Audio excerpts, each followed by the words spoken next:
Hello everyone and welcome to another instant reaction. And Sunderland have just beaten Crystal Palace at home by 2-1. Danny, how did you see the game? I thought first half it was quite cagey. We had a lot of possession. Yep. Didn't really create too many opportunities from it, and then sort of out of nowhere really, Crystal Palace get a set piece, don't they? We don't deal with it. We switch off at the far post and we get punished.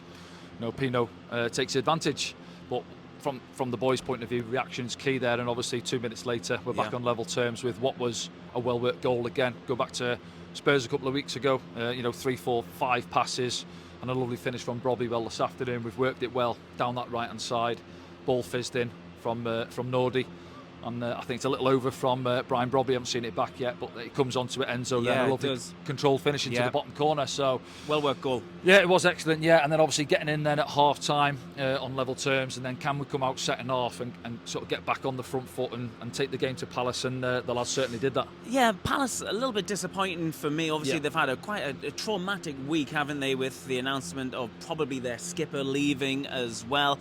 Talks of Mateta leaving. Actually, Mateta was probably one of their standout players this afternoon.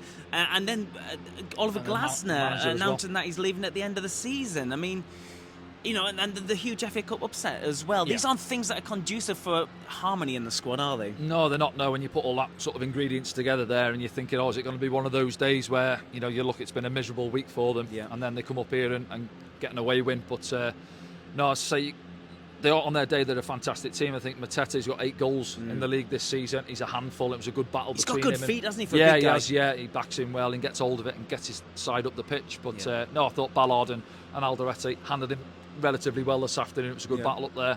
And then obviously we're looking in that half of the pitch where the majority of the second half was played, and they couldn't get it clear. Palace at times didn't have any real possession in our half until later on, last 5 minutes, where we dropped a little bit deeper, but they didn't really create an opportunity in that second half. So just from our point of view, can we go on and get the winner? And then obviously Brian Brobbey again pops up with the goods. Let's speak about Brian Brobbey then, Danny, because he looked like in the first half quite a frustrated figure. It looked like he was getting pulled from behind quite a lot, and that frustrated the fans inside the Stadium of Light as well, didn't it? Because there's a couple of times when you think, a big guy like that, he's not going to go down easily, and he was getting pulled down quite a lot. It was Lacroix, wasn't it? Who was on him quite a lot.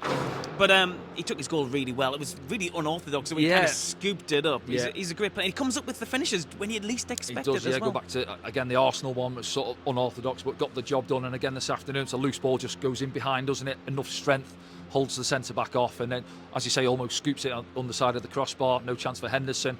And that's the difference, it's what your strikers, and there's a lot of chat recently about, do we need another striker coming into the club? But Brian Brobbey, he's getting a run in the side now. He's sort of the top man at this moment in time. Mayenda and Isidore sort of behind him in the pecking order at this moment, but he's out there, he's backing in. As you said, it was a difficult one because the centre backs were tight to him, arms around him, and you could hear it inside the ground, but he gets on with it. He takes the bumps and the bruises, and he gets his rewards in the end. A couple more players I want to mention. Enzo Lefebvre's work rate, particularly in that first half, and he obviously likes to play in the full 90 as well. He was particularly good this afternoon. He's showed a great reaction to that failed penalty miss at Brentford, hasn't he? Yeah, well, he did. Yeah, obviously the goal against Everton and then the penalty, being part of it and getting us into the next round against Oxford. But yeah, today I think didn't see too much of him going forward as such. But it was coming back where he impressed. Yeah, exactly. One in the first half where he's ran 60 yards back into our box and just bumped the lad off it and seen it out for the goal kick, and you could hear the crowd.